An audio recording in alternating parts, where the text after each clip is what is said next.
This morning, a new warning for parents as students head back to class. The CDC now reporting coronavirus cases among children are steadily rising. It feels like they're waiting for people to get hurt, people who seem to think that COVID's just a cold. Just weeks after reopening, a third high school in Georgia's Cherokee County School District is closing after 500 of its 1,800 students are in quarantine. Arizona is now logging the highest rate of pediatric cases and hospitalizations in the country. Teachers outside Phoenix staging a sick out, forcing their school to cancel the first day of class. Teachers are in a good position to give their voice, and they just weren't being heard.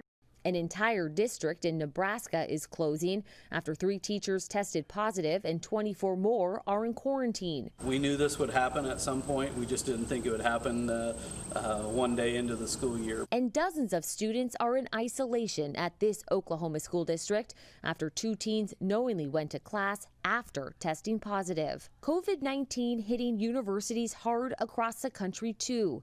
An internal FEMA document linking 151 cases to outbreaks at 4 Louisiana colleges. The University of Notre Dame recording 44 cases in its first week back. An entire sorority house at Oklahoma State University quarantining after 23 members tested positive. And the University of North Carolina now announcing a 4th cluster of at least 5 cases in just 3 days. The level of anxiety I felt through that was nothing I've felt before. Social distancing measures at East Carolina University being tested during its opening weekend. Police breaking up 20 parties, including one with 400 people. But it's like, shut it down, we'll shut it down, go back home.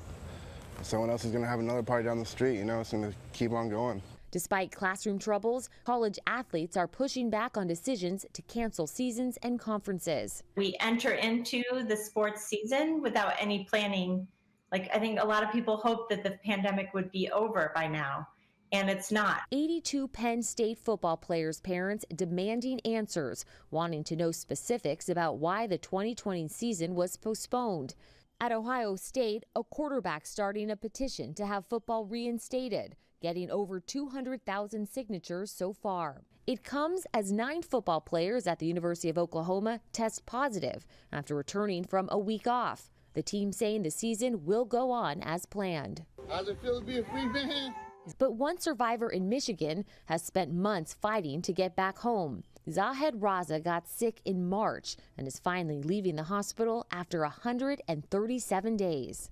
It's a miracle that I came back. I appreciate every minute of my life now. When it comes to online learning, school officials say they're taking virtual learning just as seriously as in-person classes. In Massachusetts, school officials say they've reported dozens of families to state social workers whose kids are not logging in regularly. Mona. All right, Megan, thank you.